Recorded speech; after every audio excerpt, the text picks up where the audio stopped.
This, this machine is a potato planter, which was probably invented in the 1920s. The first ones made had just a plow on the front of them, but this one had discs which cover the potato. A man sits on this seat here, and he can watch these paddles as they come up. Each one of these paddles has a little nail in it, and that picks up a piece of the seed and drops it down this hole so that it's covered by the disc. And this man who sits here, of course, has his own supply of potatoes, so if one of those misses to bring one up, he tosses one down the opening there.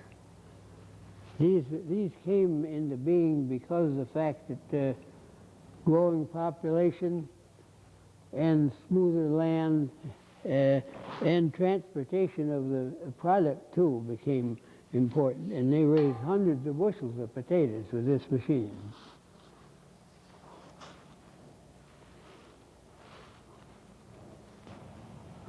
This machine is known as a reaper binder. It came into being in the early 1900s after the, quite a few years after the invention of the reaper.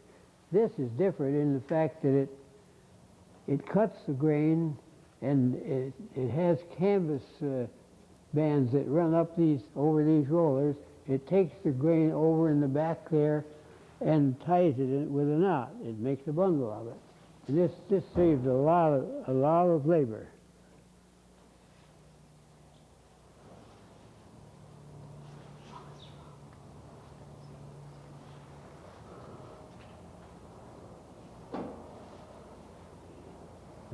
A lady by the name of Carpenter who lived in Sugar Hollow years ago, and when she came to this country, there were no such things as a straw broom like we can buy in the store now. They made their own, and this is made from birch branches. And she made that. She made that one and many more of them in their time, but this one is one of them that happened to be around, and I bought it at a sale. But it was made by this Mrs. Carpenter. Thank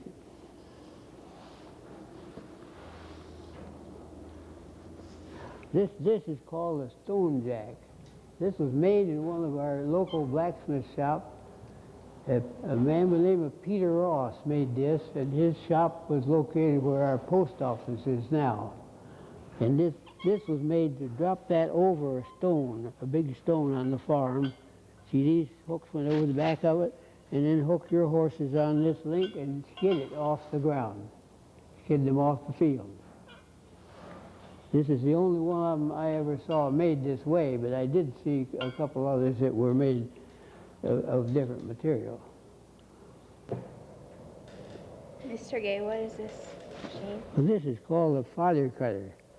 Many years ago, when people raised corn, they had no way to cut it, and they used to have the cows chew on it all winter rather, without being able to digest it. So this was made so that you could put the corn in there and run it along and drop this knife and cut it off in short pieces so it became usable. Many of the farms around here had these.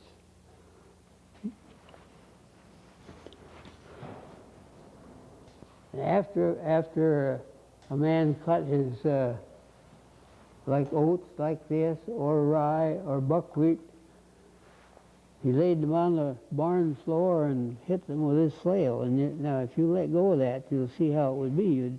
You swing it around you and right down on the floor and knock the grain out of the straw. Hey, what is this shovel used for? This is a potato shovel. When potatoes are put in the barn or in the bin, lots of times they have quite a little stone or quite a little dirt left on them. And this way, when you pick up the potatoes, the dirt goes right down through, and you put the potatoes in the bag without any dirt on. This is called a horse rake. It was an opportunity to handle much more hay and get it to drive much faster than you could if you used that hand rake over on the wall there. That was what people had at first, but as people cleared the rocks away from their land, they were able to use machines like this, and the product was much better because they could dry their hay better with this machine. This machine takes the place of many hours of labor which would be done with this hand rake here. In fact, when they started farming, the hand rake is all they had. This utilizes the use of horses, and you can do a whole lot more work with it, many times more work with it, in just a few minutes work than you could with that hand rake there. This was often used as a one-horse rake by separating these feeders here, these soils.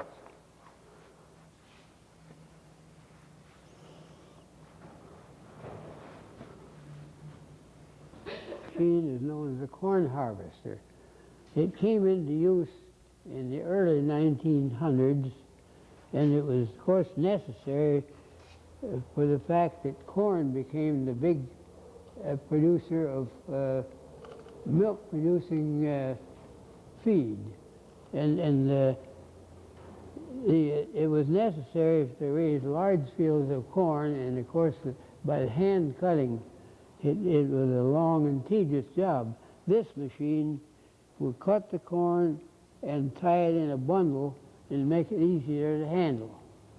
In the early 1900s, there was no such of a machine needed. So this is one of the cases where increased population and more production became necessary. This machine was invented in the first few months after the close of the Civil War. It did away with all the efforts that was done by people mowing grass with a scythe and having to rake it up with a hand rake and all that. This machine would cut acres of grain, while by the other tools it would be a month doing it. This was a great invention, and later this became the forerunner of the reaper and the reaper binder. But it was put into use early in the 19th century.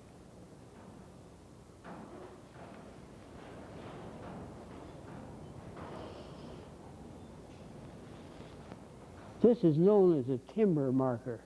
As I mentioned once before, the main occupation other than farming in this area was lumbering, because the cities were building, and of course World War I came along at that time too, and there was a great demand for timber.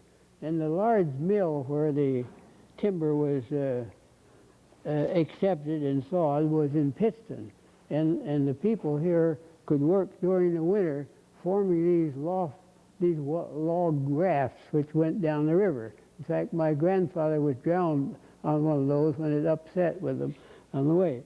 But each big log which went down the river had to have a mark on it so that they knew whose log they were sawing down in Pittston. And this one has the numbers on it.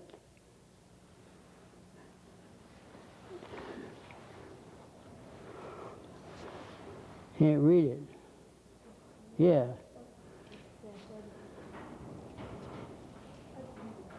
It's 21J. 21J are the figures on it, see?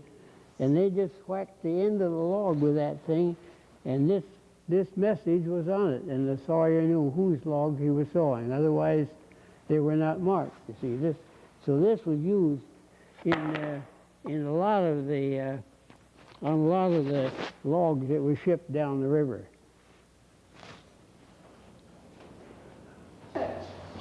This is a piece of a machine which was made for use of holding timber, which was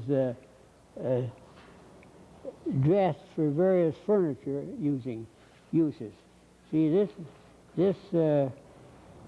was the type of material they had to use. They didn't have such thing as steel to mill in this way. So this was called a vise, or even they used it as a cider press too. To just turn this down. You see, that's threaded all the way up.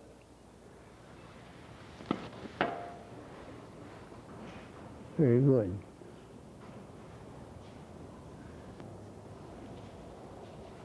Mr. Gay, what kind of axe is this? Well, that's known as a broadaxe. It was used to make the timbers for barns, to big logs for barns and houses.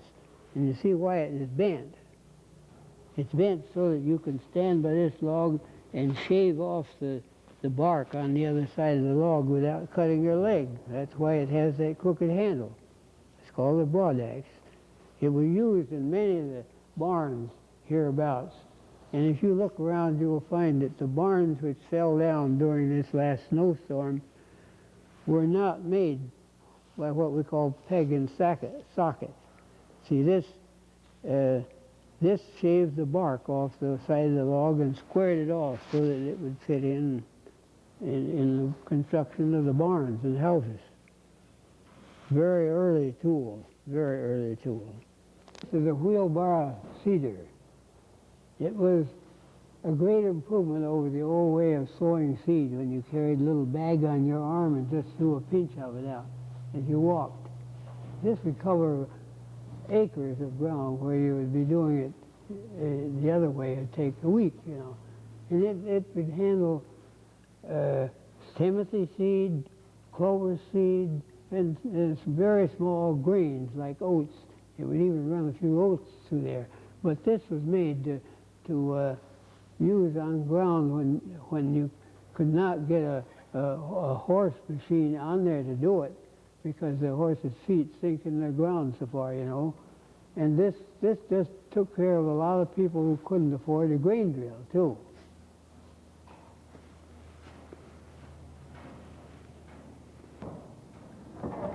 Mr. Gay, what's this for? This is called a fanning mill. It was used to blow the chaff out of the grain after you use such tools as the flail to thresh it on the barn floor, or a primary threshing machine didn't blow the chaff out of the grain either. So maybe sometimes you'd have to pour it in one of these at the top and keep turning that crank, and that has a fan in there which makes the air pressure, and it'll blow the chaff out of the grain.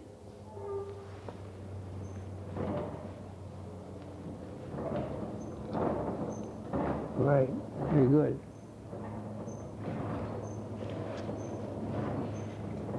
Mr. Gay, what is this tool used for? This machine is called an ice plow. Years ago, when they used to cut ice with a saw, a hand saw, it was a long and tedious job. This you could hook one horse or even a team to it, and it would cut 6 inches down in the ice in one passage. This one was used on Lake Carey for quite a number of years.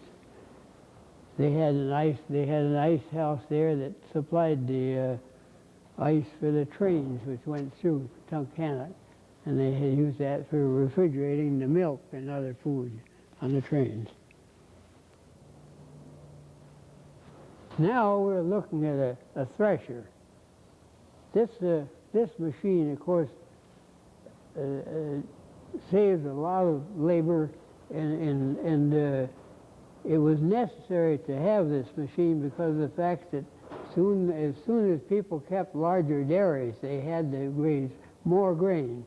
This machine here would take the kernels out of the straw, and it also had a blower inside it which blew away the chaff so that it was clean grain when it came out on the other side here. It has a fan inside here which gave the air pressure, and this this part right here is known as a tailings elevator. And this brought the chaff and the grain up here, and when it went through the sieves at the top with the air going up through it, so the air pressure, it cleaned it so that you had the grain. It came out the other side, and it was absolutely clean when you got done. Nothing but grain in your measure.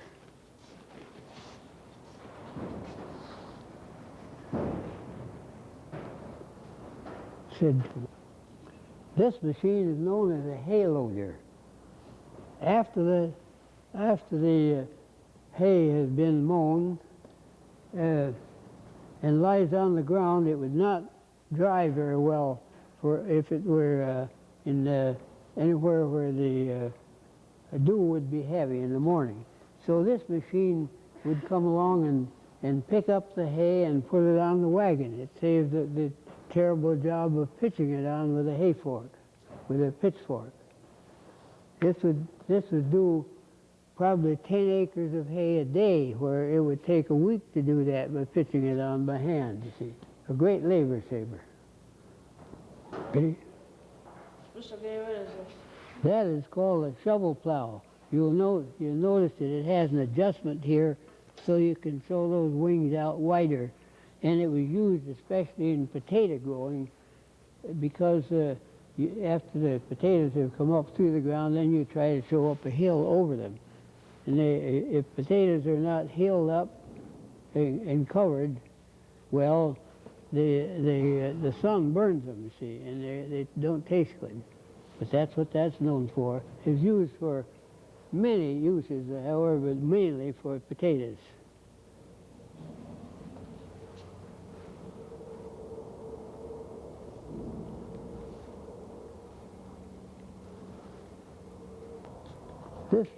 This is a furrower, or it was also used as a hiller.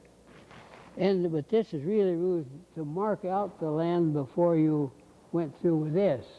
And this was used for potatoes only, as far as I know, although there are other things that you could grow, like turnips or anything that needs to have a deep furrow to be planted.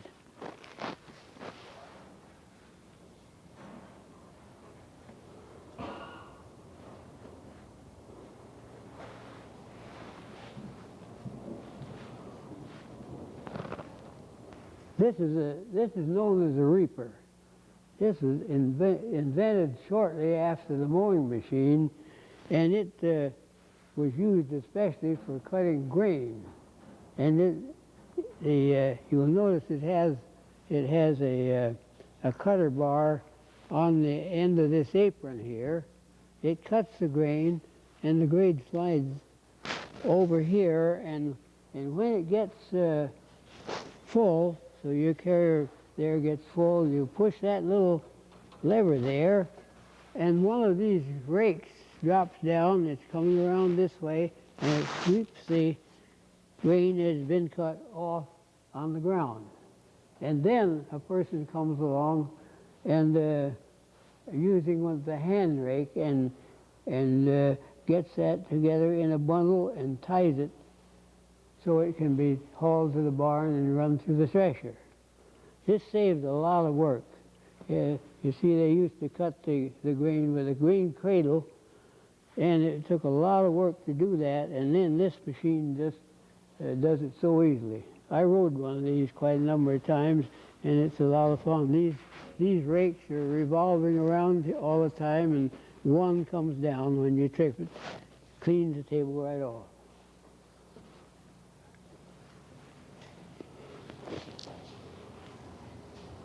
Mr. Gay, is this one of those grain cradles you were talking about? That is a grain cradle. You'll notice that is made entirely of wood, which was all they had to make things with in those days.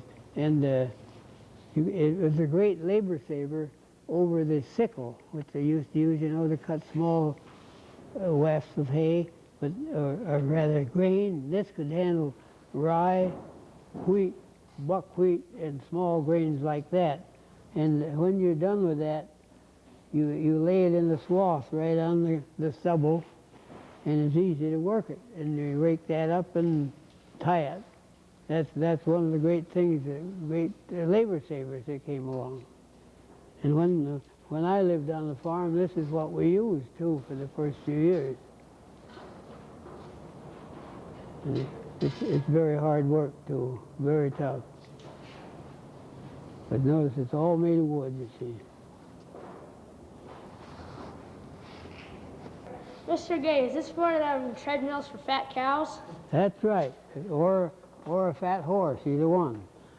And then, now, are you ready? So it didn't work, did it? Well, yes. You have to train a horse or a cow when they're young in order to use this, because it scares them if you put them in there after they're grown up. They should do a little training first. But it's a great thing. This one is large enough to run that thresher back there, and that thresher and this are over 100 years old, but they were used by many farmers around this area.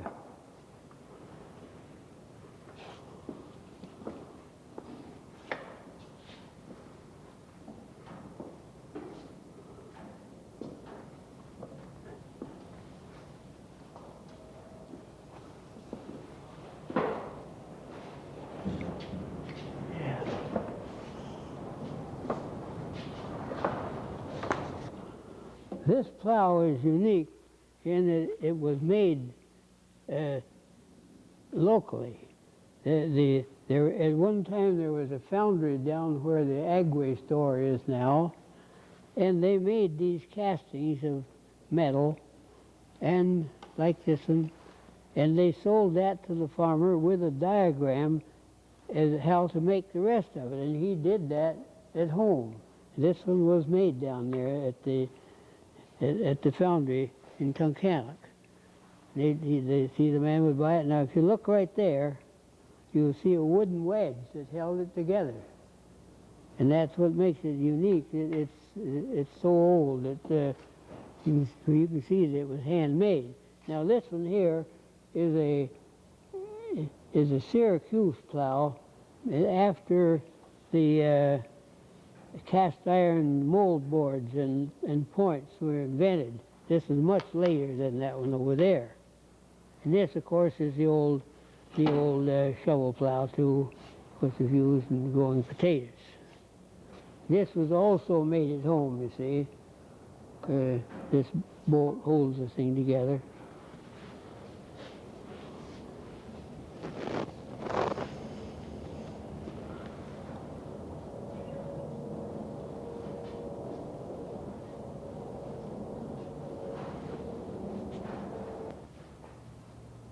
I am holding a hand-operated sheep shearer, which was invented probably in the early 1900s. This has a flexible shaft here, and someone has to be turning the crank there while you shear the sheep. I used one of these a great many times. I'd say I sheared hundreds of sheep with one of those.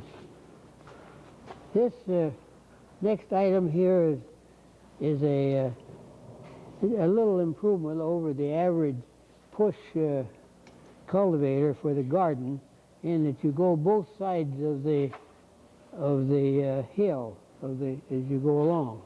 This one over here has a multiple digger on it just to break up the soil around the plants. This one, the next one here, has only two pullers there to run alongside the plant. Now this item in here is a grapple hay fork. This has four tines which spread out and pick up a large amount of hay at one time. Of course, this is a harness for one of the horses, which every farm had horses just a few years back. But when John Jaquish came here as county agent in 1917, he encouraged people to enlarge their farming work and to well, grow things for the fair. And he told me one time when he was in his 88th year that when he came here in 1917 after graduating from Penn State University, there were 502 milk producing farms in Wyoming County. Now there are less than 20. The next item over here is one of the early lawnmowers, and it has a sickle bar like the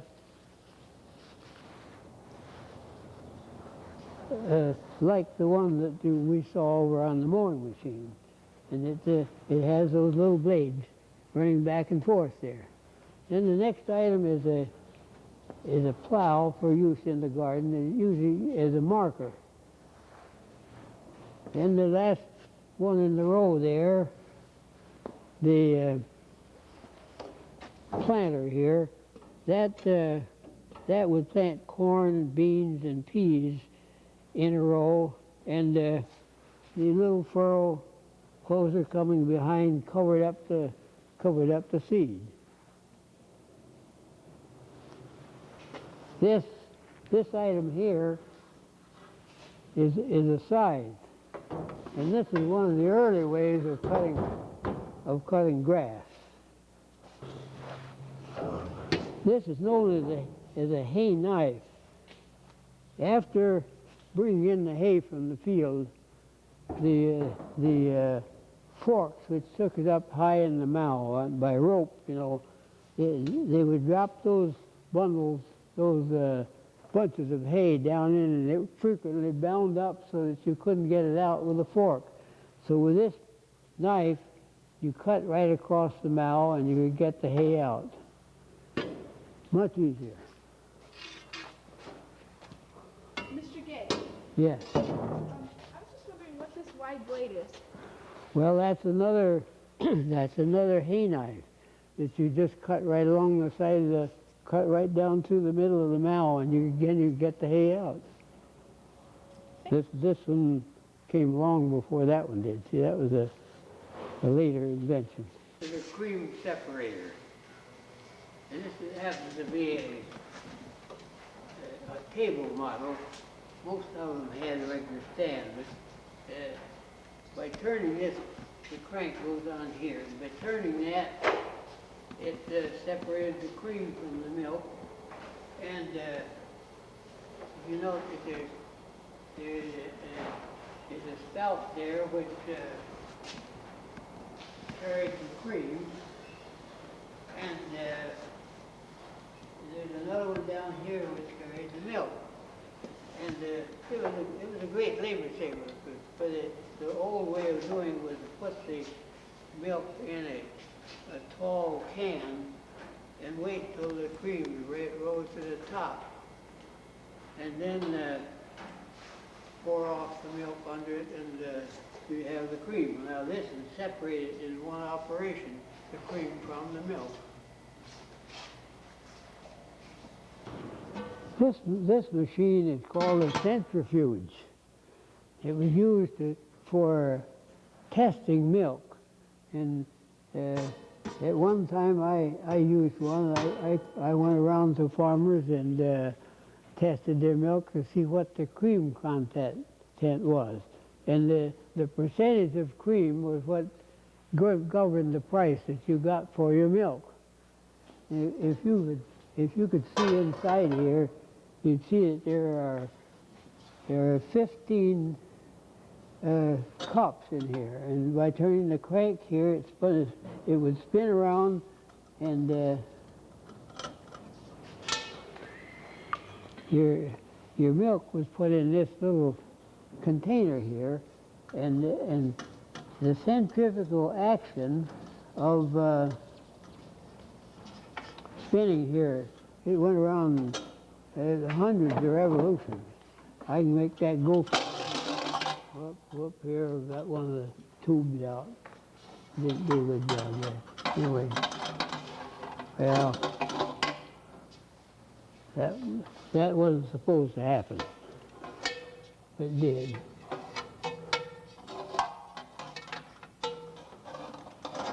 There, I got it out there.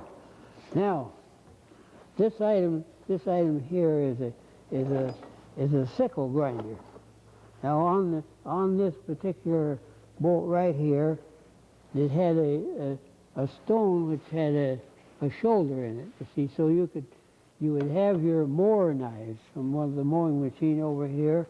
It would fasten in here. This, when you turned this around here, it held it, and you rotated it like that. Now, when you move that forward, it's got the lock on here. When you move that forward, your knife would be right there. Two knives. It would be sharpened here at the same time because your stone was crowned here. It had a high point, so you could sharpen two mowing machine knives at one time with that. I hope you enjoyed your visit to our showing of vintage farm machinery. Many of the items here are one of a kind. You wouldn't find one anywhere. Now, here is an item that you might be interested in too today. Now, the boring machine that you saw some time ago where a man sat and turned the crank made holes in the beams which are used to build the barns, and then when these holes were drilled, they drove this pin in to hold the thing together, to hold the barn together. And if you go and look at some of the barns that are still standing, you'll find they were made in this way. They call that pin and talon. And this is driven into that round hole, but you see it's not round. Your peg is not round, but that makes a tight fit. And the barn can expand and contract and not lose its strength. But many of the old barns are still standing from 100 years old. And that's how they were made.